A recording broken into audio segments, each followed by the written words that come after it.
So I see there's also a couple experts here among the juniors, so people should yell at me or ask questions, or if they think I've got something wrong, you interrupt me. I'm happy to stop and chat about it. And it'll be, I'll say at the outset, it'll be a fairly biased view of what sort of excites me about the CME and what I think is interesting right now. So I'm happy to try to add things as I can. Some things I don't understand very well, some things I do, and I'll try to veer off as I can. So here's sort of the outline. So I'll start with the idea of where CME started, which is the idea of parity symmetry breaking in QCD. So I'll talk a little bit about that. And that's kind of why I got excited about it to start with. So I do that hoping it'll sort of excite some of you guys as well. So I'll talk about QCD and sort of this bizarre long story about parity and CP violation in QCD. That then led to the idea of the chiral magnetic effect a few years later. So I'll talk about, CME to me, I mean, it may be many things to different people, but to me, it's sort of a mechanism by which we might view parity violation in QCD. And then I'll talk about observables for CME. And really, I say observables, and I really don't mean that. I'll talk about one observable, which is so-called delta gamma.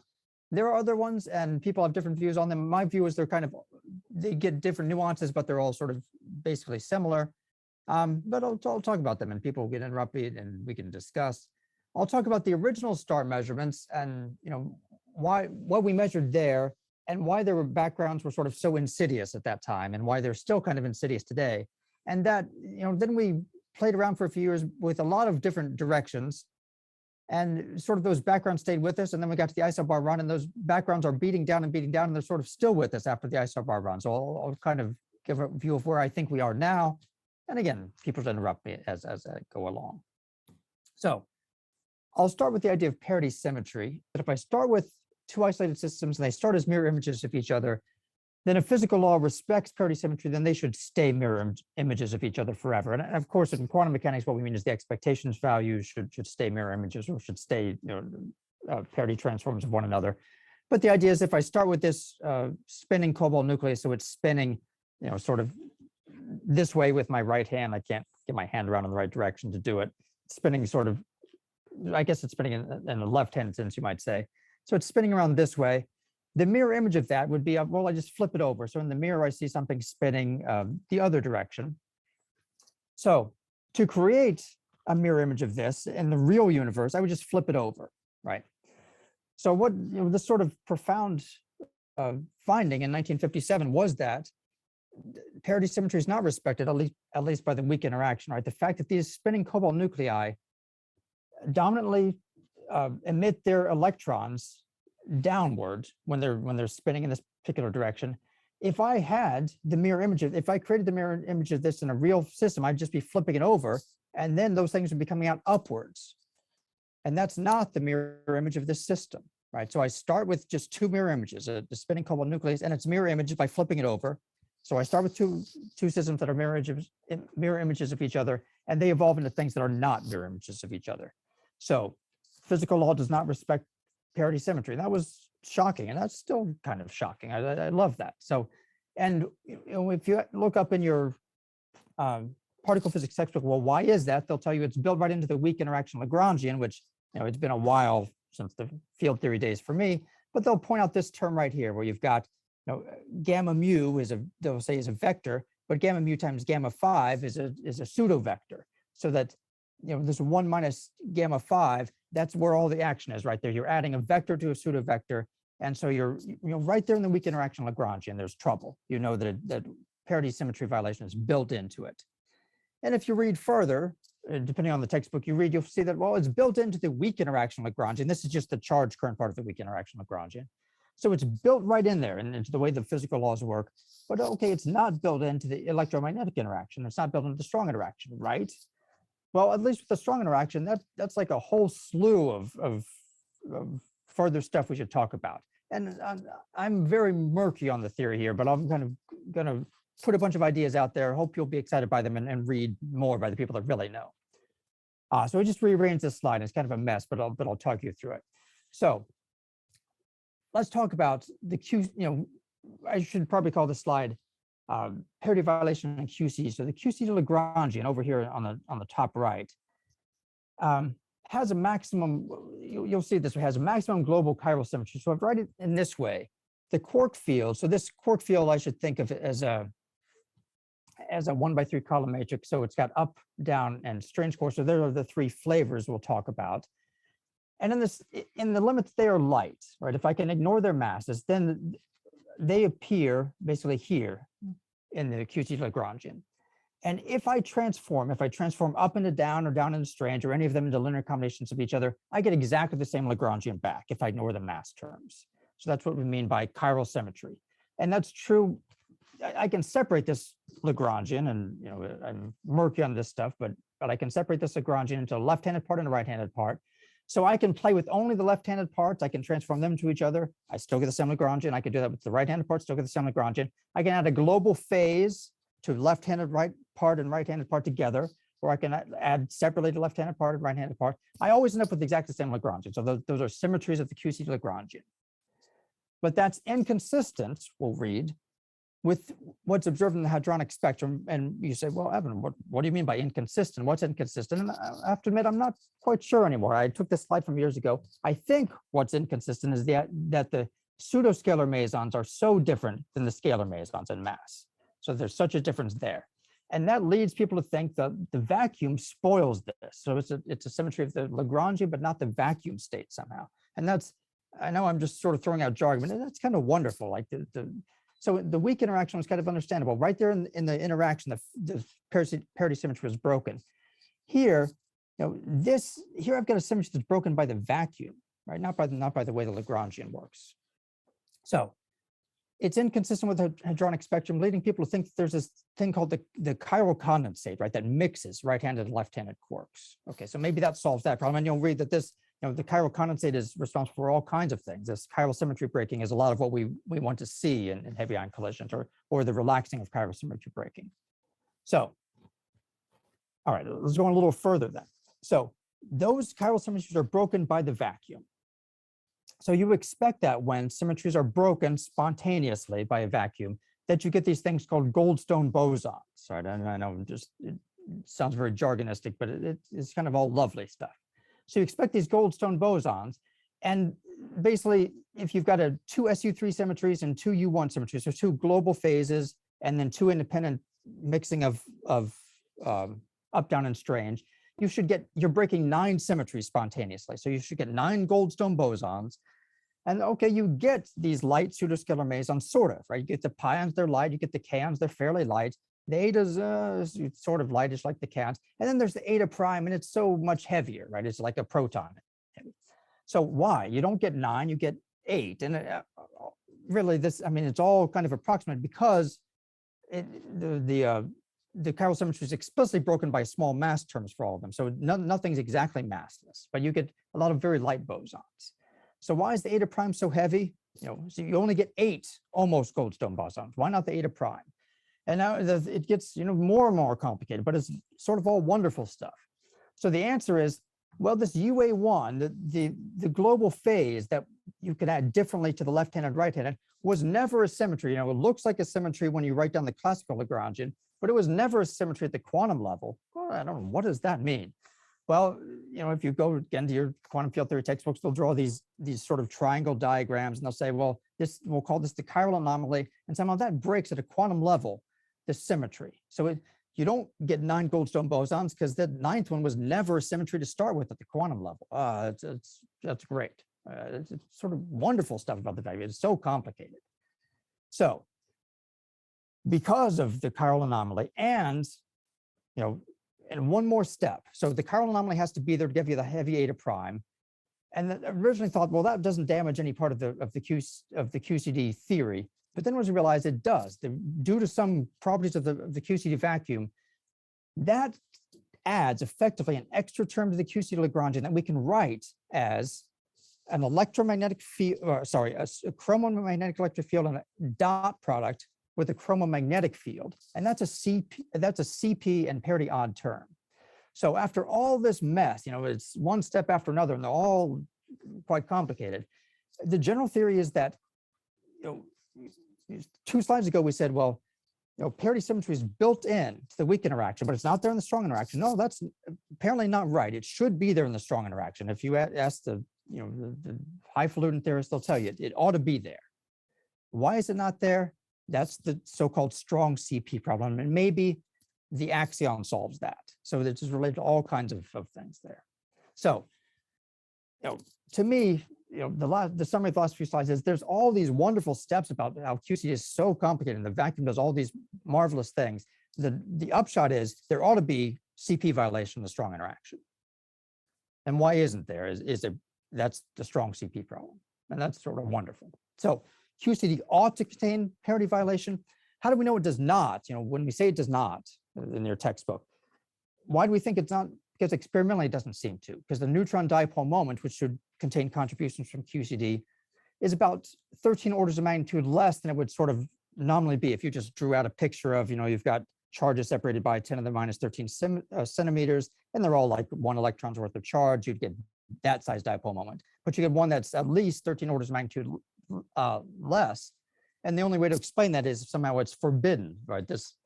Because to do that, you'd have to have a dipole moment aligned with the only other vector in the problem, which is the neutron spin. So somehow it's forbidden if you can't have QCD parity violation. Okay, so it really doesn't seem to be there. There really doesn't seem to be CP violation of the strong interaction, but it ought to be there in the theory.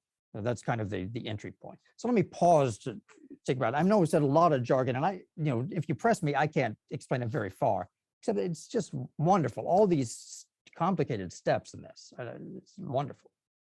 All right, onward. So, the idea, we ought to have a little more summary here. So the idea is CP violation in QCD ought to happen, right? That's the theory. It does not, and that's the strong CP problem, and maybe axion solved that.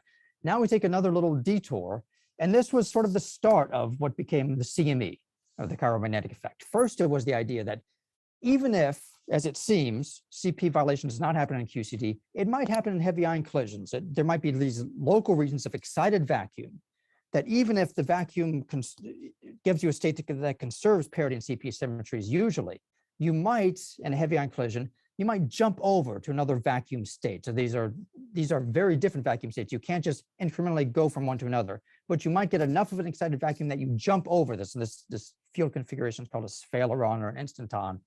So somehow you get this complicated state that jumps over to a different symmetry state. So even if you normally conserve parity and CP symmetries in QCD, you might break them in heavy ion collisions. So you might get this little bubble, we'll say, of QCD matter that breaks parity symmetries. And that's really lovely. Again, this vacuum playing this role, and somehow now you're getting a different symmetry state. And really, I threw in this slide too, just because it gets back to this very simple idea. This is a talk from the 70s from T.D. Lee about why he was excited about heavy ion collisions. And it's this idea of exciting the vacuum, right?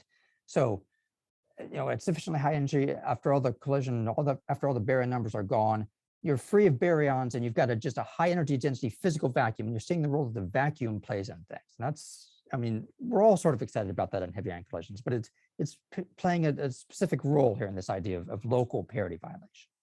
So far, the idea is, QCD ought to include parity and CP violation. It doesn't seem to experimentally. In heavy ion collisions, it might if you excite the vacuum. But how do you find it? So for a few years, we played around, and there were several of us playing around in various ways. Well, how would you look for parity violation in QCD? And then that became a little more clear with this idea of one more ingredient, which is a very high magnetic field in these collisions that turns the local parity violation into this thing called the chiral magnetic effect. So it has two ingredients. First, you've got this parity violating region. So first, you've got this bubble of excited vacuum. In this bubble, parity and CP violation is not respected anymore. Then you turn on this huge electromagnetic field coming from just where you'd expect. So in this collision, I'm sure this is familiar to most of you. In this collision, you've got a bunch of positive protons basically going this way, a bunch of positive protons coming out of the page. So just by the right-hand rule, you curl your hand in the direction of the currents, and you find that makes a magnetic field pointed up, right? And it's an extremely strong magnetic field. I should have included the size, but it's much stronger than a pulsar. It's the strongest magnetic field ever, basically. So in these strong magnetic fields, you might argue two ways. One is that gives you a natural axis of the collision on which you think this parity violation should occur. So one way to look for the parity violation is to look for, much as you would in the neutron dipole moment, you look for some real vector to correlate with the pseudo vector. So you've got a pseudo vector pointing up. You look for a real vector that you can make that points up. That would be a sign of parity violation. And this was further fleshed out in the theory in the next couple years subsequent to that, with this idea of exactly how this interaction would create these quark currents. So in this particular bubble, if you created a particular vacuum state with a winding number, so-called of -1, that would make the positive quarks flow upward in this case. So in this collision, on top of this, the general motion of all the matter, positive charge stuff would flow upward and negative charge stuff would flow downward. So that's the chiral magnetic effect. And that is, right, that's a parity violation because I've got a real vector. Drawing a vector from the plus charge to the minus charge, that's a real vector. And the magnetic field is a pseudo vector. So if I've got a real vector that's correlated with the pseudo vector, that's a parity violation. So the chiral magnetic effect gives you a way to search for this local parity violation. I mean, that's sort of why I was excited about it at the start. And there's all kinds of other, you see it in condensed matter systems, and you see it here and there. It's got its own sort of life beyond that. But that's, sort of my love for it.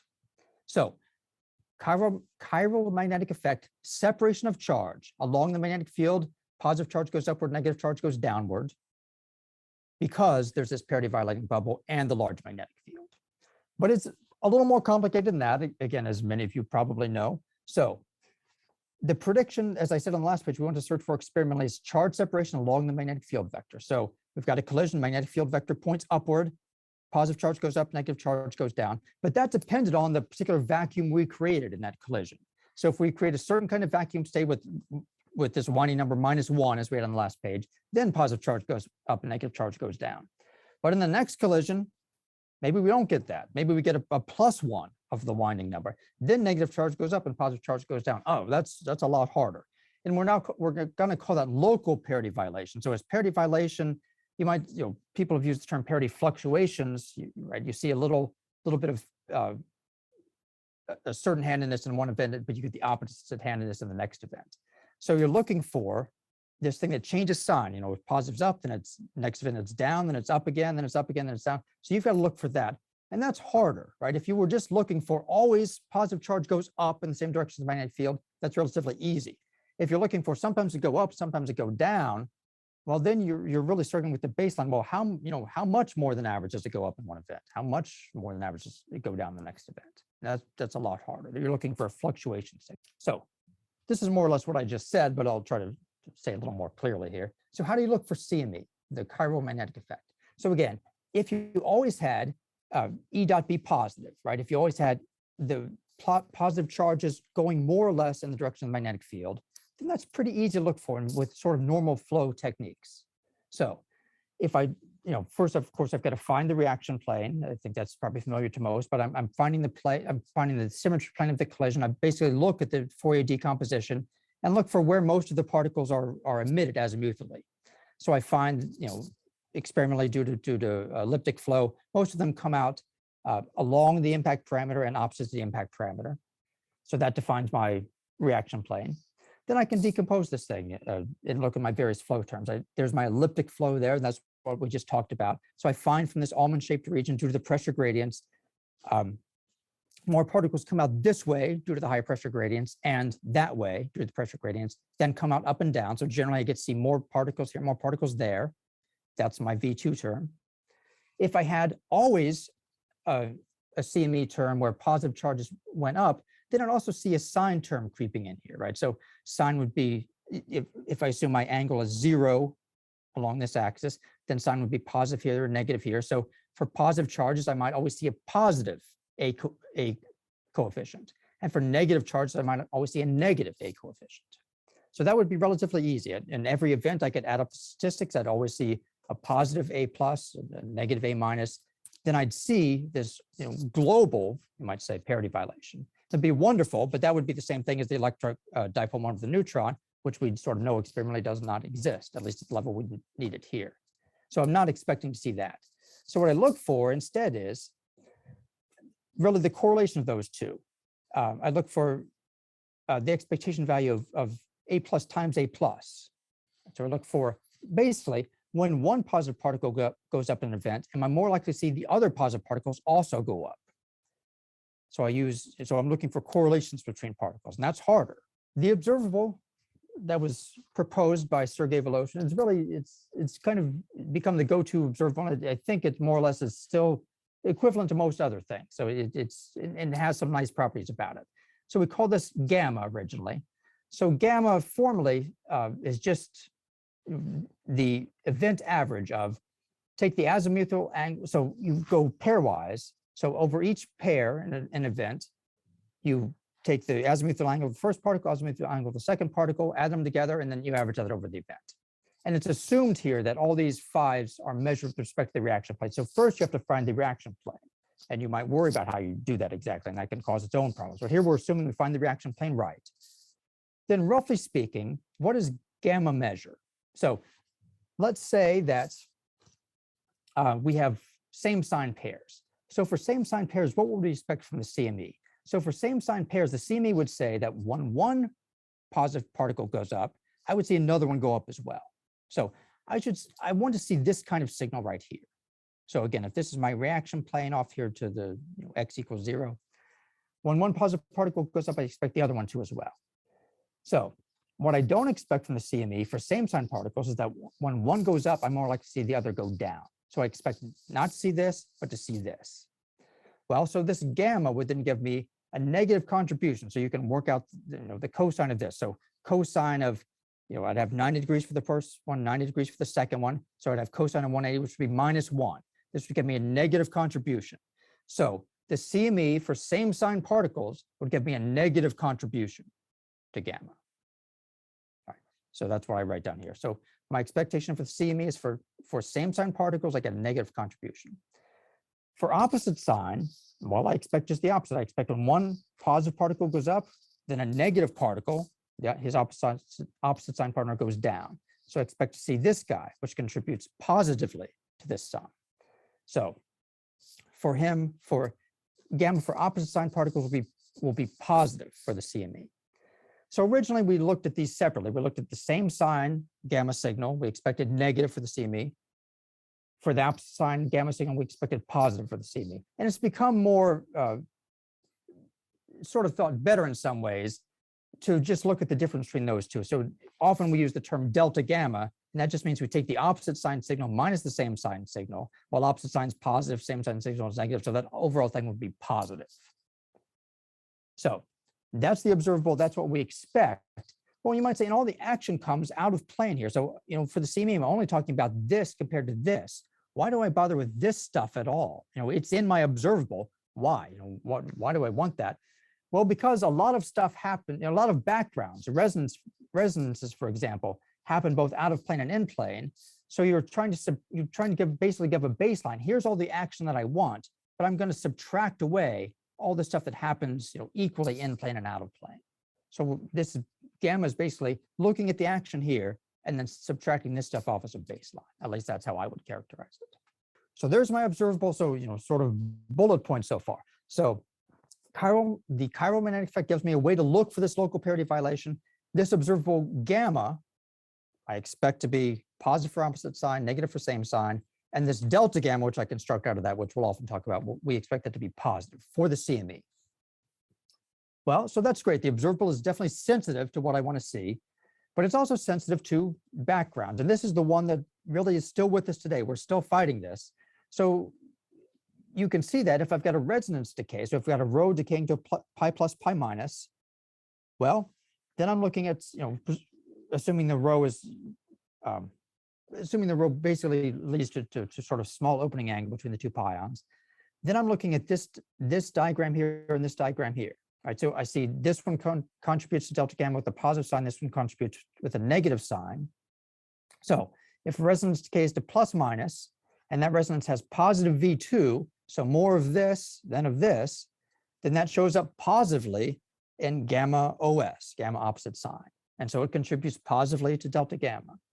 And that's the kicker right there. I mean, it's hard to distinguish, the difference in this diagram and this diagram from what looks like the CME. So that's hard to get around. And that's what we're going to be talking about. That's, we're talking about in our initial measurements. We're trying to separate in the Isobar and still working on that now. So delta gamma, definitely sensitive to the CME, also very much sensitive to resonances that decay to opposite sign pairs that have a positive V2 that happen more in plane than out of plane, and that's tough. Sorry, I have a question. Sure. So, so if we don't think about CME here, if only the flow effect, so we should expect the delta gamma should be 0, right? If there's just, I'm not sure I'm understanding the right question, but I'll answer something and yell at me if I'm not answering the question. So if you've got flow if you've got flowing resonances, then you would see an effect in delta gamma, right? So if I've got a bunch of this stuff here, that contributes positively, and this would contribute negatively. So the difference between those two, if I don't have just as many this way as that way, then I get a net positive contribution. I'm not sure if that answered the question. Yeah, that's kind of answer, but the question will become harder if we like introduce the sign in it. So if we don't talk about CME, only flow, even the summer, the gamma upside, the gamma OS minus the gamma same sign, what will it will look like? It will also be positive or it will be 0. So, right, if it's flowing clusters, right? So if there's some reason the particles are correlated, so if there's 2 particle correlations or more particle correlations and flow, that always contributes to delta gamma. Okay, so that part will be like in your background. Yes, that part, and that's really the tough background. So any kind of particle cluster that is different in plane than it is out of plane, that's really what delta gamma measures. Okay, thank you. Yeah, thanks for interrupting. I also have a question. So it is a very basic question. So the plot that you're showing us now, the orange circle, yeah. Is it which direction is it? Is the horizontal direction the event plane? Right? Sorry, I should have made clear. Yeah, the horizontal direction I'm always thinking of is this way, right? So these are out of plane pairs, meaning the reaction plane is always horizontal. I guess that's what I should have said. And I'm really. But are we looking at the transverse plane? Like, are we looking at the? Okay. Yes, so they're all. Right. So I'm always thinking of this as a mid-rapidity diagram. Okay. And also, like the gamma term is defined cosine phi A plus phi B.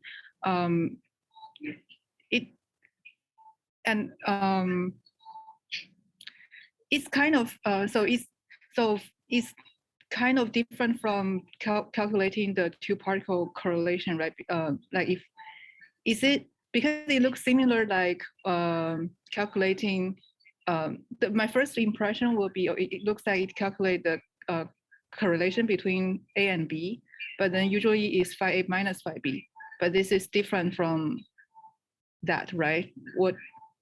Right, and you can separate it out, right? And you can think of it as basically measuring the difference of phi A minus phi B out of plane compared to in plane. So it is really a 2 particle correlation measure, but it's 2 particle correlation measure difference out of plane than in plane. Okay, thank you. At least that's how I would characterize it. May I follow up a question? Of course.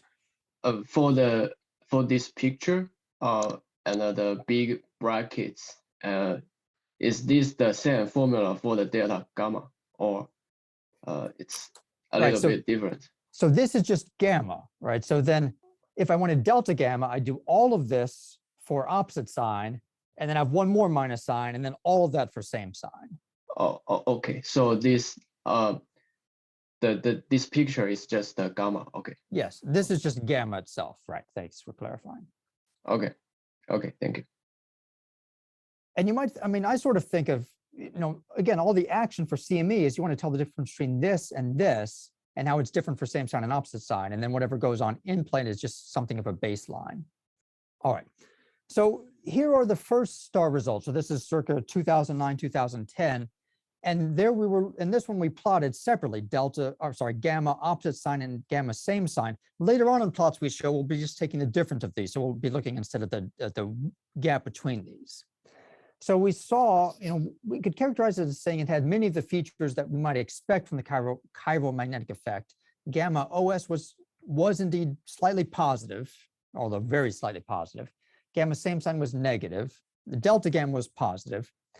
And I'll say these were theoretical expectations. This was papered by Waringa, Karzeyev, McLaren.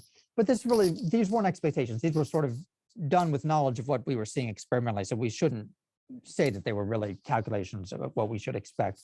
But they were somewhat anchored to the what was seen experimentally. But it did have sort of the right shape as a function of centrality. So when you go to very central, you expect all the V2 related background should go away. You're not seeing a magnetic field, so the CME signal should go away. So everything should go away at central collisions. As you get a bigger and bigger flow, as you get bigger and bigger magnetic field, maybe you should get a bigger and bigger signal. So, okay, you've got the same, this is the theoretical, and it's sort of upside down. This is gamma same sign, so that would be tracking with this one. And both axes are sort of reversed. So this is centrality 0 to 80, this is centrality 0 to 80, and this is minus gamma SS. So everything's reversed, but you sort of see the same qualitative behavior in these red dots as those red dots. You see kind of the same rapidity dependence that you would expect, although again, that was murky. The theorists knew what we were seeing, and so it wasn't like they were calculating things ahead of time. But I think it was all done in good faith. There were real reasons to expect the sort of rapidity widths we were seeing. So there was a signal there, and we were, we knew there were possible backgrounds. We studied it some, and I'll talk about the studies a little bit.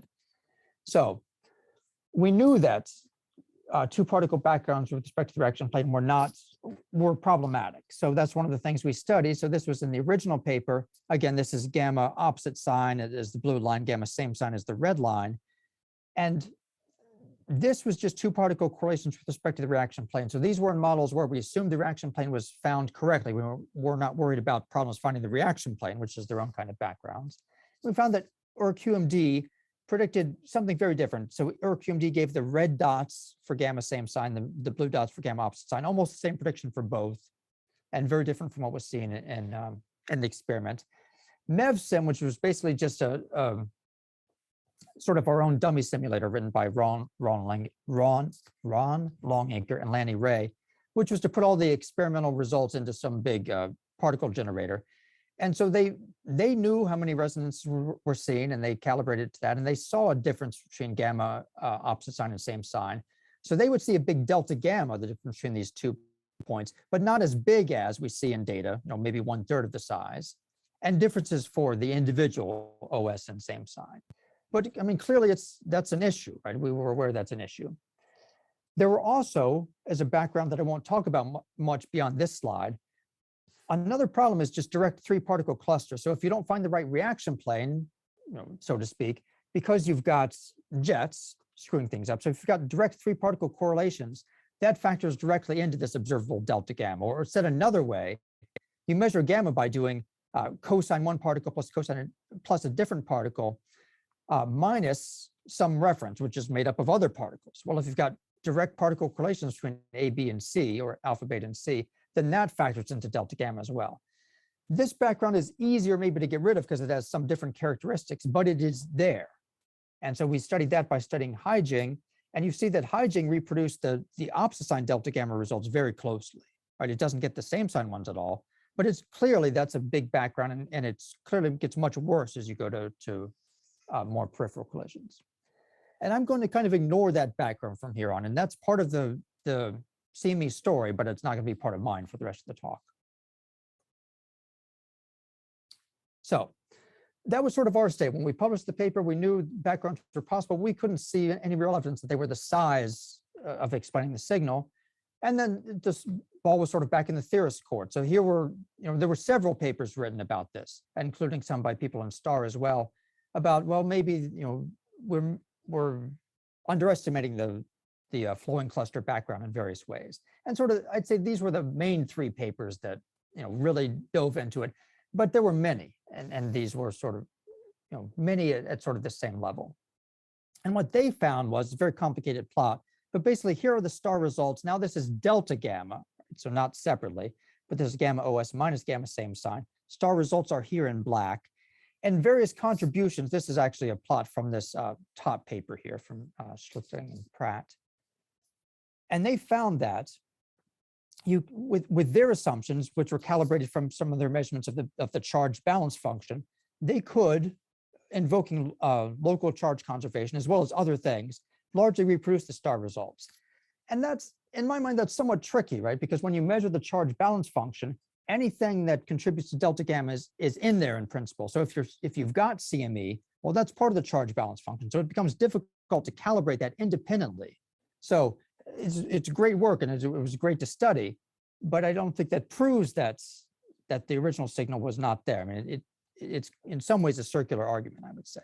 But clearly they, I mean, had real ideas about how else you might generate these charged particle flowing clusters. So all of these backgrounds, so their final sort of results were this red line and blue line in two slightly different models.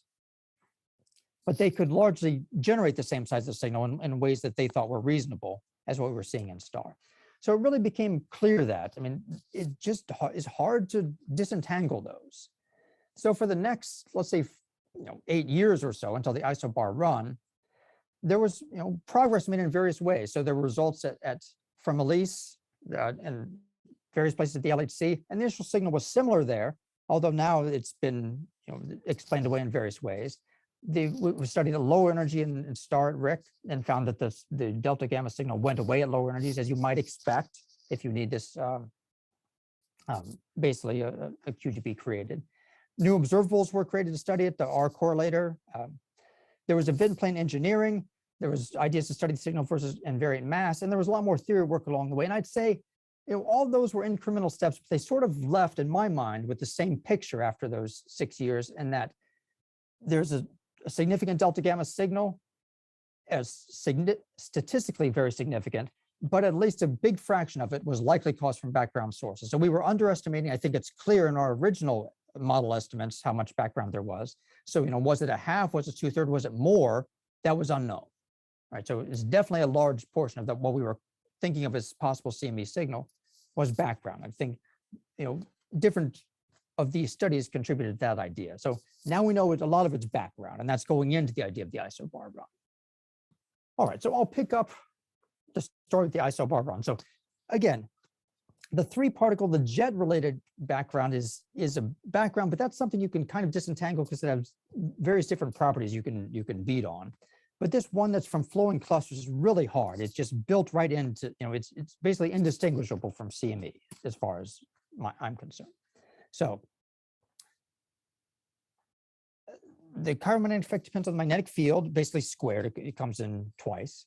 And most significant backgrounds are V2 related. So that's the story of how you want to separate them. So I'll quote here just from the original paper that introduced the idea, as far as I'm aware, again by Sergei Voloshin, just after the initial results. And this was a paper that was basically discussing a different topic, which was uranium-uranium collisions.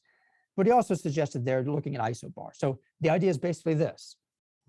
So you've got two isobaric systems. So you have one set of collisions between ruthenium and ruthenium, 96 nucleons, 44 protons, and one set of collisions between zirconium and zirconium, same number of nucleons, but 10% fewer protons. So as far as all the QCD backgrounds are related, neutron is the same as a proton, right? So if you don't care if you trade 4 protons for 4 neutrons as far as QCD stuff is concerned. You do care, maybe there are differences in ruthenium and zirconium, maybe they're not quite the shape and the same shape as one another, and so you might care about some differences. But if it's just trading neutrons for protons, then they give exactly the same backgrounds as far as regular QCD stuff is concerned, as far as anything related to flowing clusters is concerned. That's fine. But if you've got 10% more protons in ruthenium than zirconium, then you've got presumably about a 10% higher magnetic field. It's those protons generating the field after all. And it comes in squared. So if you've got a 10% bigger magnetic field, you basically got twice that for B squared. So you've got a 20% bigger signal and no difference in the background. That's sort of the dream of the isobar collisions. So you're going to run a bunch of ruthenium collisions and look for a bigger signal in those than you see in zirconium collisions. So that's the idea, and it's a great idea. It really is a very nice idea. In our BMUS requests leading up to it, we presented the idea this way. So we measured some initial signal in delta gamma, and we knew a fair fraction of that was background by this point. So this axis is, well, how much of that do we think is background? Do we think half of it's background? Do we think maybe 80% of it's background? I mean, maybe it's all background, but if 80% of it's background, then we're sitting on this line here.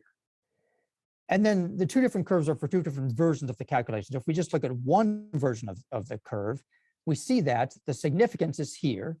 The significance of how big a statistical signal could we see given what we expect to be the difference in magnetic field in ruthenium compared to zirconium, and given what we expect to be the flow difference in ruthenium compared to zirconium.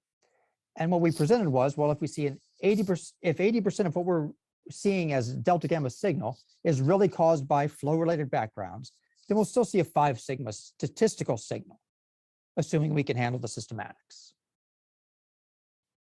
And an important caveat is that what we're sort of talking about in gold, maybe 2/3 of the signal is background or 4/5. We shouldn't necessarily consider that that translates to the isobar. You know, if you've got 4/5 of your signal is really background in gold, that might imply a different level of background in these isobar collisions. So we've got to worry about that. So we've got to, you know, that's one caveat with this plot. And another is these different lines here are for different ideas of what is the relative shape of ruthenium and zirconium. There were more assumptions made, different assumptions made with different results. So this is a similar idea in these calculations. This was the ellipticity in ruthenium versus zirconium as a function of centrality. And in this particular calculation, the ellipticity, which generates the flow, matched very well. And the difference in magnetic field is not tremendous. You know, it's I think slightly less than 10% in this case. It depends on where the nucleons are to generate the magnetic field. If they're not spectators, they don't generate the field so much. So if you've got a big neutron skin, then you don't have as many protons going by to generate the field. So it's a, you know, getting all the specifics right is a detailed question. So this slide is just to say the isobar running, as far as Star Wars is concerned, was a wonderful success. I mean, it was really, the collider did extremely well. The detectors all did wonderfully well. We ran by interleaving. So we would run zirconium for a day or so, then switching to ruthenium, then zirconium. Doing that because, you know, at some points, something goes wrong in the detector and it stays wrong for a while. And you want the running conditions as much as possible on average to be exactly the same for both species. So you want to beat down your systematics that way. We got much more data than we requested, of something of like a factor of 2.5, something like that. So that was great. Everything went swimmingly. The run was terrific. Star did great. The collider did great. Yeah, and I'll go a little quicker. So I'll speed through this just to say, as you probably know, this was done as a blind analysis, and that was really difficult, right? Doing a heavy ion analysis in the blind analysis way. This was suggested to us or requested from us by Brookhaven Lab Management. It really was a good idea in some sense. It was a very high profile measurement. It was controversial. I mean, there are different interpretations of the data. So it really was helpful in helping us really think through exactly what we wanted to present and really get our ducks in a row before we went through the unveiling of the measurement. But I'd say it was very difficult. There were 5 different groups working very hard on this. There was, you know, a bunch of infrastructure from the computing side.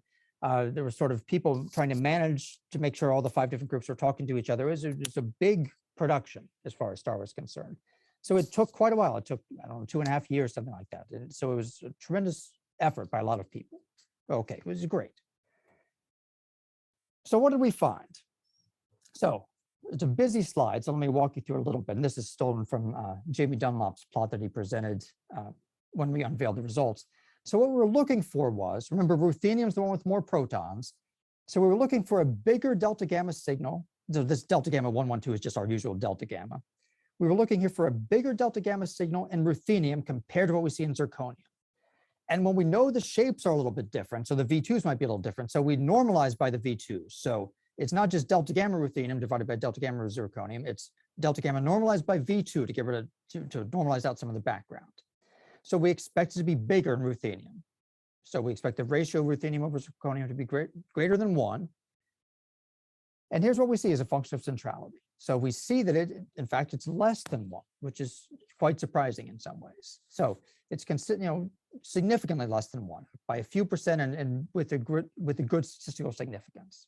So we concluded, based on exactly what we've written down that we would measure beforehand, that no CME signature that satisfies our predefined criteria for a CME observation were observed, and that's a completely true statement.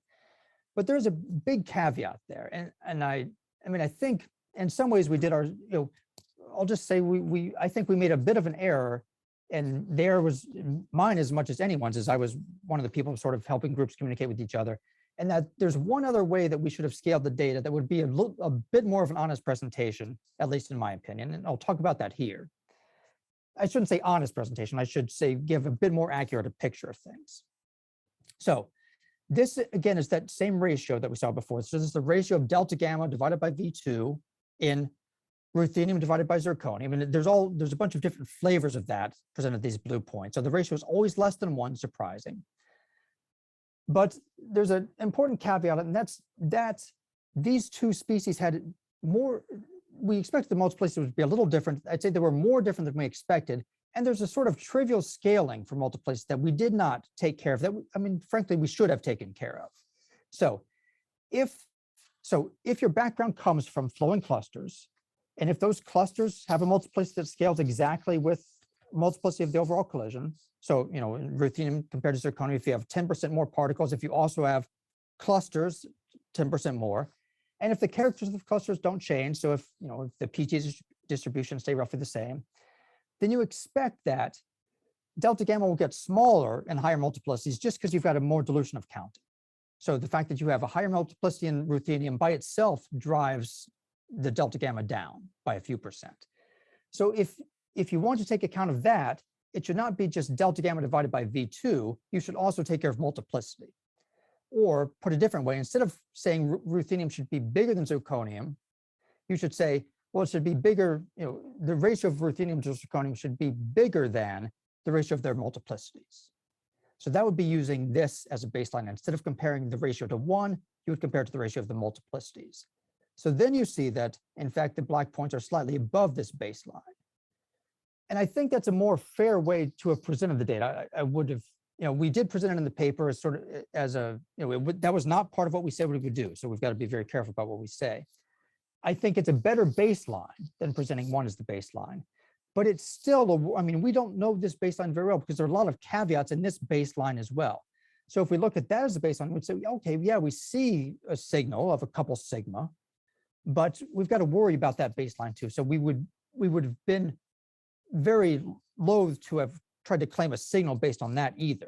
So I think the overall picture of what we said from the isobar is right. We don't see a clear signal, but we don't see, I think, honestly, we don't see a negative signal. We don't see ruthenium being less than zirconium with the proper baseline. And I think we caused some confusion there with really an error on our part, at least a small error. So in my mind, the isobar is, in everyone's mind, the isobar is still a work in progress. We released the blind analysis. We're working on trying to understand that baseline. Should we really consider the baseline the ratio of multiplicities? Well, probably not. There's probably some other nuances in there. So to really understand that baseline is ongoing work. The Purdue group's working on it, the Brookhaven group's working on it, the Stony Brook UIC group's working on it. A lot of people are working on trying to understand that baseline, and it's difficult. And it's the same old problem. It's the flowing clusters getting mixed up with the CME signal. All right, so I'm just going to flash a couple more ideas. I know I've already used up more time than I was supposed to. So there's a very nice idea in gold data, which is, I mean, its power seems to be at sort of the same level as what we saw in the isobars, which does not mean the isobars was unnecessary. I mean, there's 2 great ways to approach the same problem. But the idea here is using, there's 2 different reaction planes we could talk about. There's this so-called spectator plane, which we can measure by looking at the deflection of the spectator neutrons. And there's the participant plane, which we can measure in the TBC. The participant plane is made up of the stuff that participates in the collision zone. The spectator stuff goes on by, but it's the spectators that generate the magnetic field. So we shouldn't really say that it's impossible to disentangle the CME from the flow-related background. The flow-related background is related to the participant plane, and the CME should be related to the spectator plane. And those are not event to event the same. So you can use those ideas and sort of beat those 2 things against each other and try to figure out, well, how much of our signal, how much of our delta gamma signal goes with the spectator plane? That's the CME part. How much goes with the participant plane? That's the background part. So a couple papers introducing that idea here for reference, and Starr has, this has recently been accepted for publication. And using those two to beat against each other, we find that the fraction of our delta gamma signal that comes from the CME, well, if we take these at face value, it's 10-ish% with a fairly significant error bar, so still consistent with 0. And we're still worried about backgrounds leaking in there. There can be non-flow backgrounds. We cannot quite understand those background calculations correctly. So we still would not claim a signal from that. But I mean, it's sort of consistent in some ways with the isobar picture that we're seeing something slightly above baseline, but still we're worried about those backgrounds. And just to sort of end up where I started out, there's one other idea that I'm excited about, and I'm a small part of this analysis, and that's going back and using the CME, but going back to the idea of it as a parity odd measurement, right? So in every event, the CME is a parity odd thing. So event to event, sometimes the charge separation goes up, sometimes it goes down, but in a particular event, it goes either up or down. So if an event that it goes up, maybe there's some other parity odd thing I can look at to correlate, see, well, okay, when the charge goes up, maybe something else parity odd happens. And one idea is to look at helicities of quarks. So whenever I get a net charge flow going up, assuming the magnetic field is up, I should see a net left-handedness of strange quarks. So I ought to see more left-handed strange quarks than right-handed strange quarks. So I can just count those. Well, how do I count the strange quarks? Well, when they form lambdas, the lambda spin is mostly generated by the strange quark spin. So I can look at, in events where I see charges going up, do I also see more left-handed lambdas than right-handed lambdas? So I'm correlating two parity odd observables that way. I know I'm flying through these slides because I know I'm so late on time, but this is something that Yu Ching, who I think is on the call as well, is looking at. And he looked at this in the 27 GeV data, trying to correlate, well, when I see positive charges going in the same direction as the magnetic field, do I also see an excess of left-handed lambdas? And the answer is no so far, but it's really something exciting to look at. And it's something that I think we can carry through to the coming big gold runs. All right, I get faster and faster as my time gets shorter and shorter. So I'll summarize and say this. The chiral magnetic effect probes just a host of interesting physics. I mean, there's parity violation, there's effect of the vacuum. It's just a wonderful array of stuff, none of which I really understand greatly, but I hope I gave you enough references that you can go and understand and you can come and explain to me. So the original signal seen in STAR, I think we know now it's largely what we saw 10 years ago is largely V2 related background. It still could be all V2 related background, but it's at least 80%, let's say. The results of the Isobar blind analysis and the most recent gold work are sort of have the same power at this point, I'd say. They're all saying, CME is contributing less than 20% probably the signal, but could be still consistent with no signal, but it's still statistically not no signal. So I think there's still exciting work to be done. And it's a lot of thinking work, right? How do we disentangle these two things that are so tightly entangled? All right, thank you again for listening. So thank you for giving us this talk. So are there any questions still? What about LHC? Are they these guys? Are they interested in this in the CME, except of like observing us? Do they have also some significant, results or something, or they cannot have because of some limitations? Right. So I don't know that I know the current status. So when they first measured it in release, so they see a delta gamma signal that's more or less the same as it is in STAR. There were these especially small system studies done there, which were done as a function of delta eta, that I think they probably believe, most people see at LHC, that they're not seeing a CME signal. I mean, they see a delta gamma, but that it's background related, maybe 100%. And I think that's an accurate view of things. And there are knowledgeable people on the call as well that may know more than I do. But I would say that this is it's more of a Rick phenomenon. I think LHC they may be actively working on it, but I don't think they're as excited about it still. That's my take on it. Say. Okay. But there is no limitation for them. They could also get into this, but they and they're in it. Yeah, I'm sorry to interrupt, but yes, there's active ongoing work, but I think it's largely... Okay, thanks. Thank you, Ivan, for the great talk.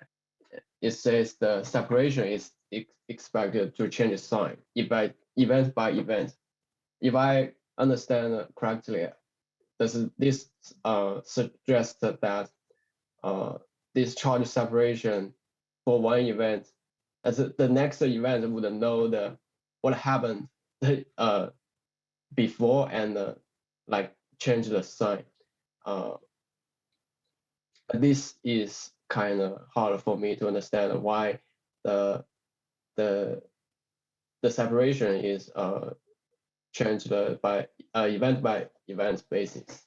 So the next event would change the behavior based on the previous.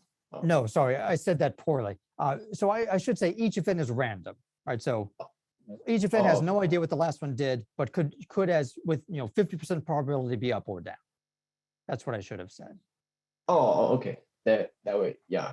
Thank you. Thank you for the explanation. Yeah, thanks for clarifying. Thank you. Even very, very good talk. I have a question about the isobar blind analysis result. You say that you adjusted the baseline based on the ratio of the inverse multiplicity. Do you have any like theoretical or experimental evidence to prove that the ratio is relative to the inverse multiplicity? Yeah, and I don't think it's not a difficult calculation, I guess. If you just have, so, you could imagine two separate systems, one with a multiplicity of 50 and one with 55, and then throw in some background where your only background is, some of the particles are correlated. And so, some of the particles are two particle clusters, and the number of two particle clusters is exactly the same, have exactly the same character, same opening angle, et cetera, in both systems. And the number of clusters scales in both, so when I've got 10% more multiplicity, I've also got 10% more clusters, then it's just a simple counting exercise. But there's a lot of caveats there, right? So we don't know that the quality of the clusters doesn't change. We don't know that the multiplicity of the cluster scales between the two. So I'd say at some level, yes, it's just a simple counting exercise. But do we really know that baseline is right? Certainly, I'm sure it's not exact. We don't know the error in that baseline. I mean, I think I'd stand by the statement that this lower one is a better baseline than not including that multiplicity, because we think the main background, we have good reason to think and say the main background is clusters that are flowing. But we certainly cannot prove, I mean, that's what we really want to do, is try to prove how good this baseline is, or to get a better baseline. I don't know if that answered the question. Yeah, it's very understandable. Yeah, another one is like 2 slides later, you talk about using the spectator plan and the participant plan to improve things, if I understand correct. So, but I'm not very sure, like can you talk more details about how do you use the PP and SP to do the analysis? Yeah, so I mean, I can't do a very good job of it, and there are others on the line that might be able to improve. But I mean, basically the idea is that, right? So you measure the spectator plane in the ZDC or something like that. So you measure the neutrons that have deflected off to the sides, and that gives you the spectator plane. And it's those spectators, it's not the spectator neutrons, but it's the spectators that have generated the B field. So you're basically looking at the signal correlates with the spectator plane, and what percentage of the signal correlates with the participant plane. And I'm not, that's a lousy explanation. I'm not sure I can do better than that. Okay, yeah, it's also understandable too. Again, very thank you for this talk. It's helped me a lot for understanding CME. Thank you. Great, thank you. May I ask a follow-up question? So my takeaway message for your nice presentation for the isobar results is that so currently no CME signature has satisfied the criteria, but the next step would be like how to understand this ratio. It's to me it's kind of below 1, right, overall, and the next step would be to find a better baseline, Right. like because the multiplicity for the ruthenium and the zirconium, and as well as the nuclear shape would influence the results. Yes. Do I get the idea across? Okay. I agree with that. Yes. Thank you. Okay, so with this, I would like to really thank you a lot for this quite a big talk, and it was really nice.